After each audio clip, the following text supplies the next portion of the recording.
मराठा योद्धा मनोज जरांगे पाटील हे दिनांक 8 ऑगस्ट रोजी सोलापूर जिल्ह्याच्या दौऱ्यावर येणार आहेत, अशी माहिती सकल मराठा समाजातर्फे देण्यात आली। जिल्ह्यातील विविध गावांमध्ये जरांगे पाटील यांच्या इशारा सभा होणार असल्याचं सांगण्यात आलं। या पत्रकार परिषदेस समन्वयक माऊली पवार, शिवाजी चापले, राजन जाधव, सचिन तिकटे, सचिन गुंड, अमोल भोसले आदींची उपस्थिती होती। मनोज दादा आमरण उपोषणाला बसणार अंतरावली शहराला 2023 पासून ते आतापर्यंत जी उपोषण केली त्यात काय लाभ झाला आम्ही सांगतोय। कुठून आम्हाला आरक्षण मिळालं नाही, पण ॲक्च्युअली प्रॅक्टिकलमध्ये बघायला गेलं तर आजच्या सुद्धा तारखेला जात पडताळणी ऑफिस सोलापूरमध्ये या वर्षभरातले 300-350 कुणबी दाखले अजून प्रलंबित आहेत जे विद्यार्थ्यांचे।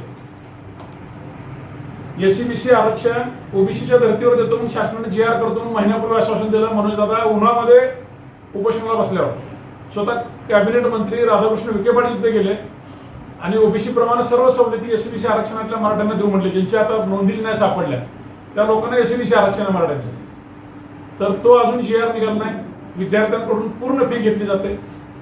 अण्णासाहेब पाटील आर्थिक मागास विकास महामंडळाची सर्व प्रकरणं थांबली आहेत, त्याचा व्याज परतावा मागील 1 वर्ष झाला निघत नाहीये।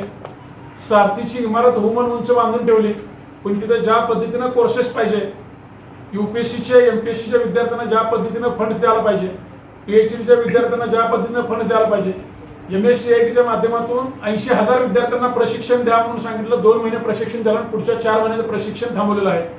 अशा विविध मागण्या समाजाच्या त्या प्रलंबित असून त्या मागण्यांना न्याय व हक्क म्हणून आम्ही मैदानात उतरत आहोत। त्या पूर्ण समाजापर्यंत पोहोचायला पाहिजे। कशासाठी परत उपोषण चालू आहे त्यासाठी तो गाठीपिटी दौरा असून तो पूर्ण पश्चिम महाराष्ट्रात त्यांनी पिंजून काढणार। विदर्भात नागपूरला आहे, मराठवाड्यामध्ये संभाजीनगरला आहे, पश्चिम महाराष्ट्रात पुण्याला आहे, मुंबईमध्ये नवी मुंबईत आहे आणि कोकण पट्ट्यासाठी मला वाटतं उपकेंद्र हे कोल्हापूरला झालेलं आहे। त्यामुळे आपल्या सोलापूर जिल्ह्याला द्या असं म्हणणार नाही, पण सोलापूर जिल्ह्याचं खूप वर्षापासून दिलेलं आश्वासन आहे।